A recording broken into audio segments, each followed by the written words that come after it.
Hello, my name is Robert Presley Grown, and today I have a presentation for you guys on the book Getting Things Done. And the reason why I chose this book was not just for myself, but to show you guys, how it's to better yourself at a workplace or just at home. I chose this book because it's very interesting to me. It help you out, be more organized, to process things better, to engage, to take action, and to be one step forward than the other people in your workplace. Being one step forward could be a big advantage, for people that don't have it. And it's overall, this book really helped me out just reading it, and hopefully in the future it'll help me out at my job, and hopefully it helps other people out. I could explain this to them, help them out, make their business successful. And now I want you to imagine that you're walking home from a day at work. You had a real good day, and you get home, you have mail to open, your family's calling you, you have dishes to wash, you have lots of things going on, and you forget your best friend Pedro's birthday. The next morning you feel real bad about it. You're thinking, how can this slip through my mind? And your brain is for having ideas, not holding them. So all the things that go through your day, eventually and usually things like that will slip. So for this book, how it's helping me out and help you guys out, and for this scenario is to be more organized, to be a better person, to just process everything better, to help everything connect, and so you won't let things like that happen. And in this book, there's 5 steps to getting things done, which is capture, process, organize, review, and engage. These 5 steps were very interesting, and they were related to the textbook we have in our business class, and they just really help throughout the book of getting things done, and they really help in our class. And our first one would be capture.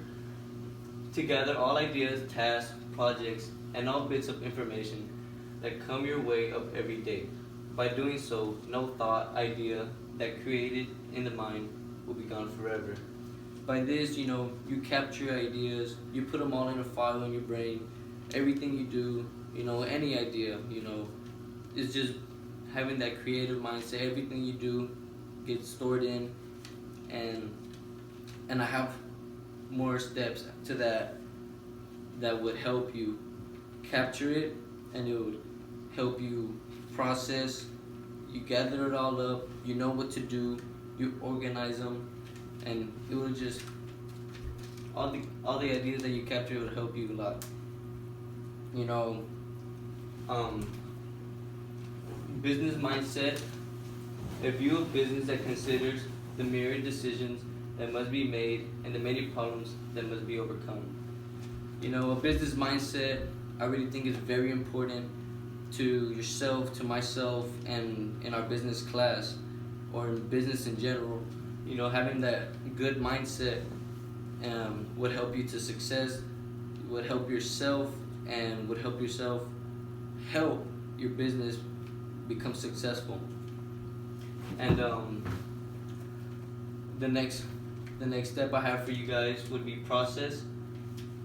For every item that you capture, ask yourself the following question: is it actionable? Yes or no? If yes, ask yourself a follow-up question: does it take 2 minutes or less to do? For example, you're at work and you're talking to a colleague or someone, and you get an email from someone important. If it takes 2 minutes or less, that would probably take 30 seconds. If you can get that done real quick, do it.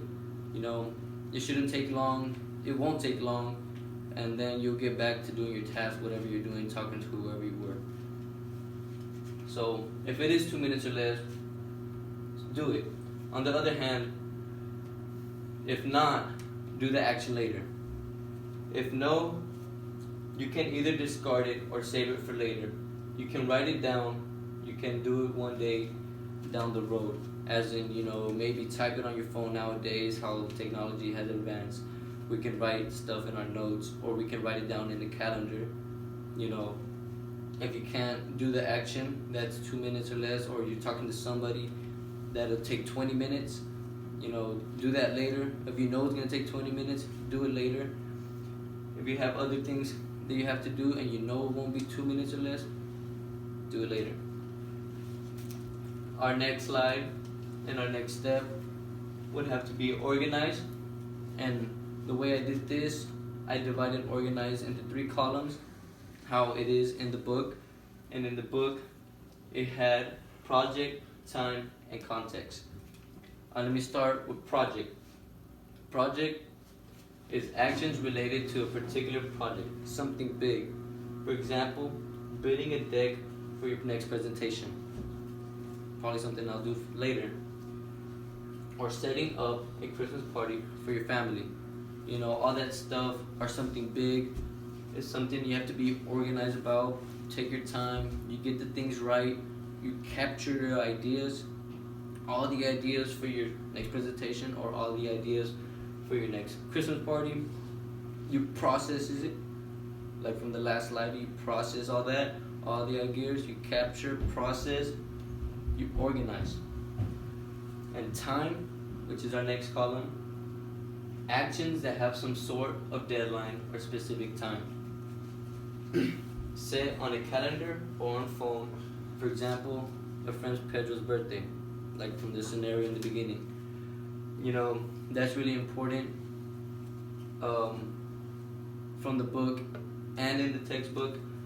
In business, time is really something that is important nowadays. That would be really useful, having a calendar to write something on. The next column, context, grouping your actions by typing them down, such as a list of people to call or groceries you need to pick up. So, all this stuff is good. Writing things down is perfect, because you would forget things nowadays. How things slip through cracks through your brain, all these ideas you have, it would be good to write them down or to set them on a calendar, so you can see them later. Human resources, responsible for recruiting, hiring, developing, and supporting employees. Why I think human resources is a good one for this book from the textbook is because this right here, developing, you develop not just, you could develop other employees, the way they do good in their workplace, but you could develop yourself in a good way as a person and as a worker. By doing all these steps, you are developing yourself to be better.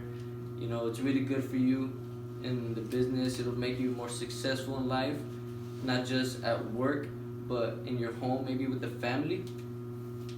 So that's why I thought it was really important to put human resources. Review would be next for the step. Every week or so, review your ideas and make adjustments if needed. That would be really important.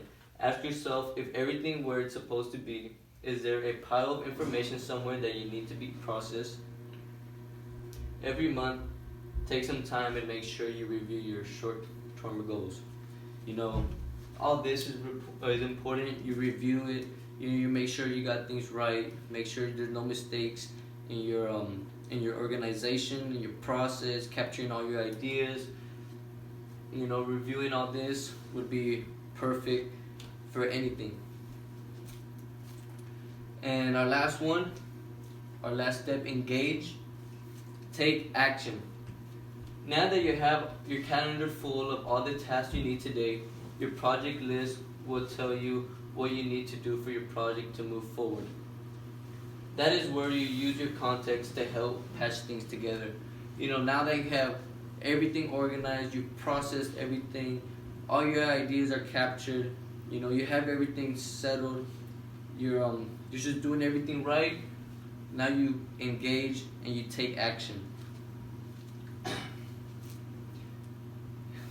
Etiquette, the expected norms of behavior in any particular situation. You know, I thought this was a really good definition for our book that I used today. Um, you know, behavior in a workplace is really important. You know, it'll help you out. Your behavior would show and help you, gather everything up. Like I said in the past few slides, it'll help process, take action. You know, your attitude reflects on everything you do. And our last one would be professionalism, the quality of performing at a high level and conducting oneself with purpose and pride. And this one, I just think it speaks for itself. You know, you have to have professionalism at a workplace, especially when you're in business. So, professionalism just overrides everything. Be professional for what you do. You can always develop that to make it better, and have some pride with it. And that is all the time that I have for today, and thank you for listening.